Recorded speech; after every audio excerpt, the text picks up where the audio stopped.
Okay, y'all, so Offset is getting called out for owing a casino over $900,000 and even owing money to his celebrity friends. But instead of clearing that up, he just went and bought a $180,000 Maybach. So here's what's going on. There have been reports and rumors circulating that Offset owes a casino a six-figure amount, and on top of that, his friends are coming out saying that he owes them money as well. Now, the crazy thing is, instead of Offset paying his debts, he decided to stunt on everybody to try to prove to everybody that he isn't broke by buying a 2026 Mercedes Maybach that cost over $180,000. Now, of course, he was getting dragged on social media for this because people feel like, hey, if you owe the casino this amount of money and you owe your friends money, why are you buying a brand new car?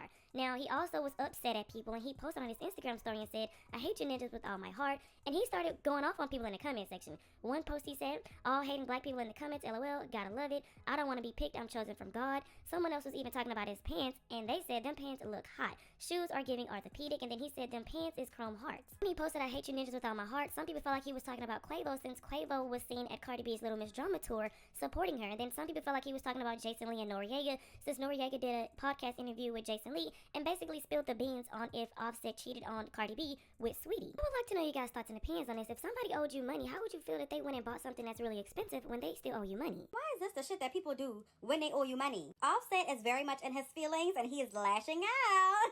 He's so mad that Quavo went to go support Cardi B at her sold out tour in Florida. He posted on his Instagram story that he hates these ninjas with all his heart. Okay?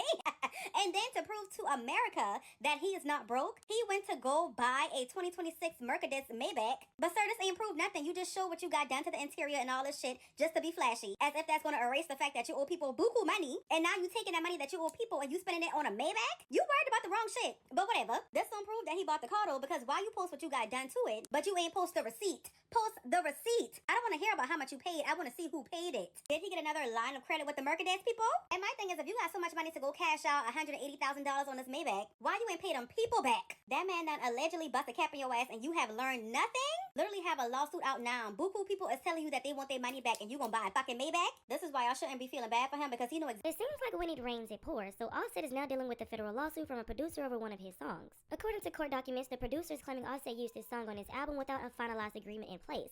Now, that doesn't necessarily mean Offset didn't pay. It means that there wasn't a clear deal locked in before the song was used. Now, Offset's team is basically saying the opposite. They're saying the deal was made and that the producer is now trying to come back and renegotiate for more money after the fact. And what's making this situation look even messier is that this is all happening while Offset is already being accused of owing money in other places, like the casino situation and his friends. That's why I said it seems like whenever it rains, it pours, because if it isn't one thing, it's another thing. Like ever since that little TJ situation happened, it's been one incident after another about Offset owing people money. Anyways, moving on to the next topic. So you guys know, Cardi B closed out her Little Miss Drama tour in Atlanta, and she got into it with the people that worked at the venue. She said that they was being disrespectful to her and to her personal team. So she went off basically saying that she wasn't going to perform, but she eventually performed, and I feel like she performed because even though she's mad at the venue, employees were being rude and disrespectful, she still had an obligation to her fans because they paid hella money to come see her perform. Now, Cardi B did sell out all 35 tours while she was on tour, and she also made over $70 million while on this tour. Now, she did have something to say about Atlanta because that's where the last stop was at, that, you know, she got into it with these rude employees. Let me tell you something about Atlanta, since this being a talk a little bit. Like, Atlanta have terrible service. I don't know what it is. Atlanta have terrible service in a lot of different establishments. However, like Atlanta is like Miami. It's a place that you gotta go so you could understand the hype. Because one thing about Atlanta is you're gonna have a good time. And there's good food everywhere. There's good food everywhere, bitch. And parties, they be starting at 4 p.m., bitch. You leave a party at 8 p.m., bitch. You go to a hookah lounge, bitch. Get you some lamb chops, get you a hookah, bitch. Then after that, you go to the... You see celebrities, you see ballers, you see all types of shit. Like, Atlanta is like a bitch with good... Like, she got a stink-ass attitude, but so you can't really do nothing about it. So it's just...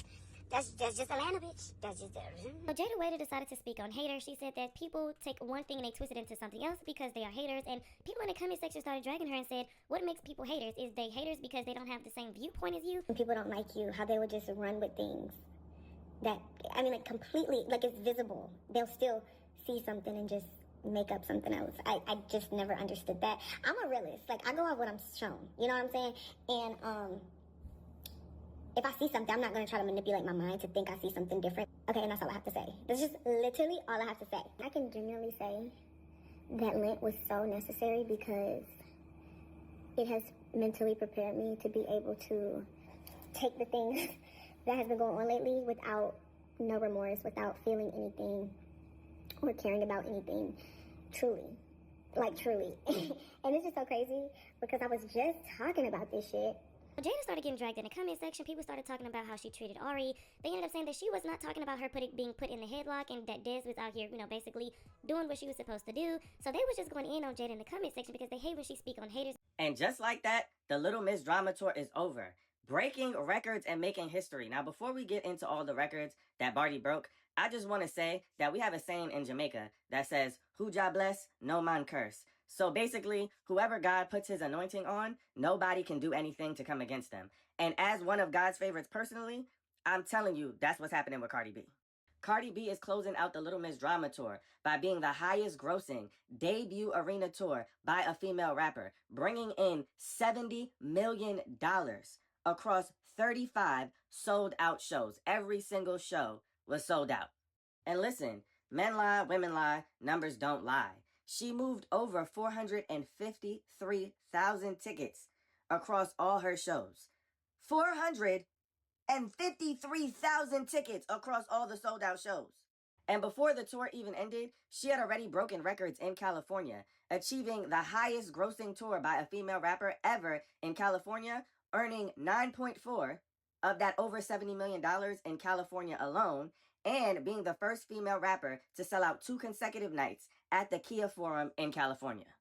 I'm telling y'all, she is proof that when God say he got you, there's nothing that anyone or anything can do to stop the blessings from coming in. FBI is now involved in the Offset shooting investigation. Because the crime occurred on Native American land, it's now considered a federal investigation. And the FBI put out some images today asking the public for more information. This is one of the still images from surveillance video from the Hollywood Hard Rock Hotel and Casino. You see a group of people gathered by this matte gray SUV. They also released this image of a person which appears to be in the casino, and they want to talk to this person too. Federal agents say these 2 SUVs were involved, and after the shooting happened, they left the scene. Federal investigators say the group attacked Offset and that after the shooting happened, someone tried to steal his watch, but they were unsuccessful. Initially, police took 2 people in custody, rapper Lil TJ, who was charged with disorderly conduct related to the fight that led up to the shooting, and another person was taken into custody. However, that person was not identified or charged. As of right now, no other arrests have been made and the shooter has not been identified. Again, the FBI